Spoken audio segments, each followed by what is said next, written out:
I'm a simple girl. Always have been. The first time I fell in love, my best friend told me, if a guy's a player, just get a new one. I took her advice to heart. My first boyfriend wasn't exactly faithful. He had this inseparable girl bro always hanging around. So I found another one. My second boyfriend wasn't great either. He practically lived in bars, and his phone was a graveyard of pretty girls' numbers. So I found another one. The third was still hung up on his old flame, a girl he could never forget. Just as I was about to start the hunt for number 4, my best friend kicked down my door and screamed at me, her voice cracking with desperation. The whole point of get a new one is that you dump the old one first? I just stared at her blankly. Oh, well, which one do you want? I can give you one. Growing up, I did what my parents told me. Now that I'm older, I do what my best friend Zoe tells me. My life has been a straight line of studying and exams. So, when I finally got into college, I decided it was time to spread my wings, challenge myself, get a boyfriend. I inherited my parents' good looks, so I wasn't exactly lacking in that department, but I had zero idea what to look for in a guy. For that, I consulted the expert, Zoe. She was trying on a new dress in front of the mirror, casually imparting all her wisdom. Guys are like dogs, Thea. You're too nice to them, and they don't know what to do with it. The best way to handle them is to keep them on their toes. A little pushback, then a little affection. Oh, and don't ever try to change a guy. If he's a player, just replace him. Keep replacing them until you find one you like. I sat on a small stool, dutifully taking notes and nodding thoughtfully. I sort of got it, but maybe not completely. If you're not satisfied, replace him. And so, just as I was getting ready to find my fourth replacement, my first one found me. He cornered me, his voice tight with anger.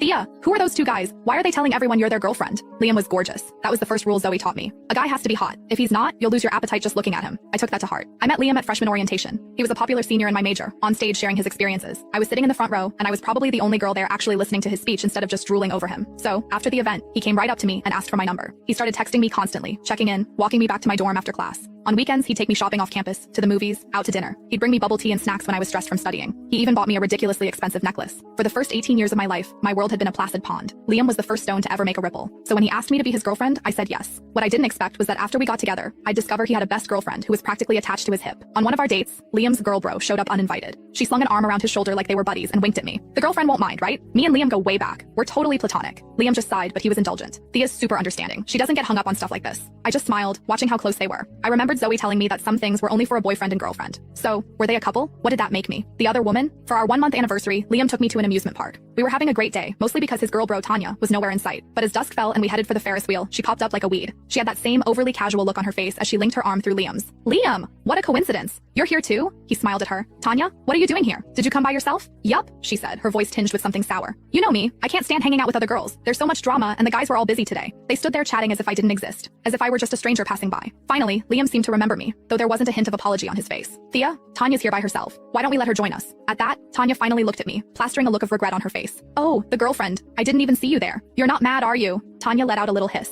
Liam and I are just friends. You really don't need to be so jealous about everything. I hadn't even said a word, and she was already painting me as the crazy, jealous girl. I smiled sweetly and shook my head. It's fine.